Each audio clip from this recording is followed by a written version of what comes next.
Isang magandang araw na naman mga ka-Egons. Ang pagbabalik na naman ni Egon sa mundo ng pagbablog. So yun nga mga ka-Egons. May order kasi kami ngayon. So marami-rami din yung order. So yun. Sabi ko, vlog ko na lang kaya to. Kaya yun, napilitan ako mag-video tuloy ng ginagawa ko dyan. So yun nga, may order kami 100 pieces na sandwich.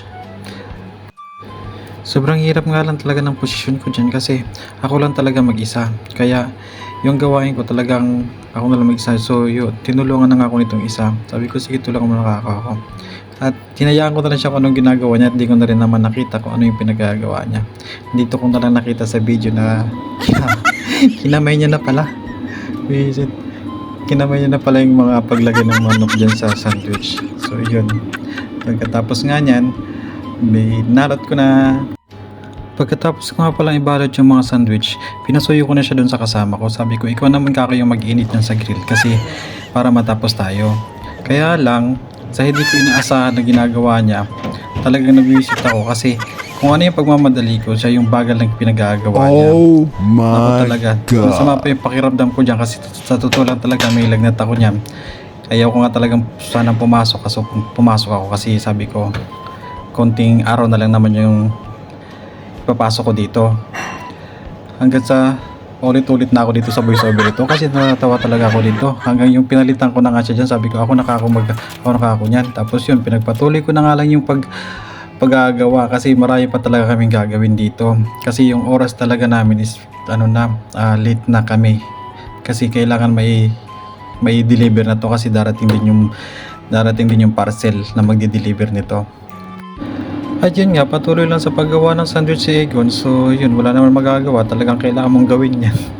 Kasi marami talagang order yan. So kailangan mo pagtiisan talagang gawin lahat yan.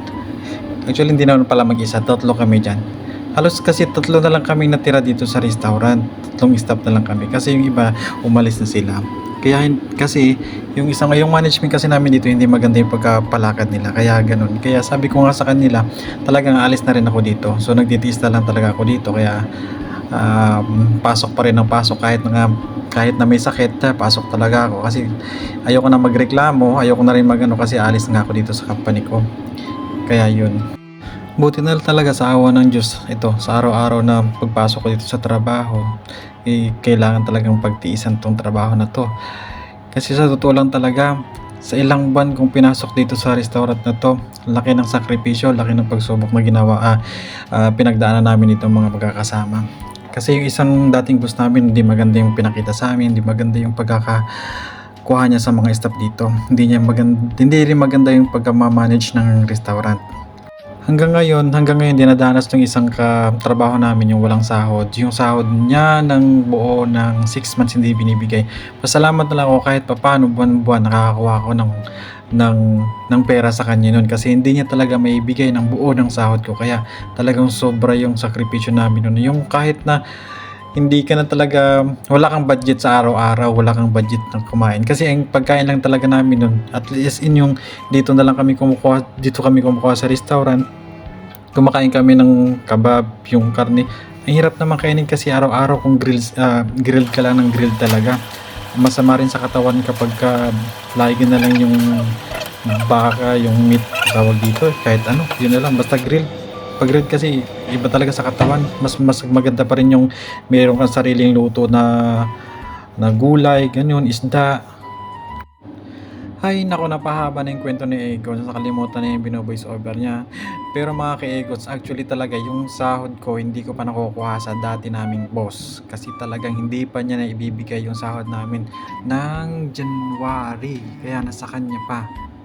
Kaya hanggang ngayon nag-aantay kami, pero nag-complain na rin naman kami. Pero sabi naman ibibigay daw kasi talaga alis na ako dito. Pero sabi niya ibibigay niya daw bago ako umalis dito. Talaga lang, kasi pag di niya talaga binigay, mapipilitan talaga kaming pumunta ng LMRA para magreklamo sa kanya. Kasi sa totoo lang talaga sobrang pagod at saka yung puyat yung ginugol namin sa trabaho. Tapos hindi niya binigay yung trabaho namin. Ayun, tapos na nga pala yung pinagagawa ko dyan. So hanggang dito na lang mga ka-Egons. Ayan na ba boys?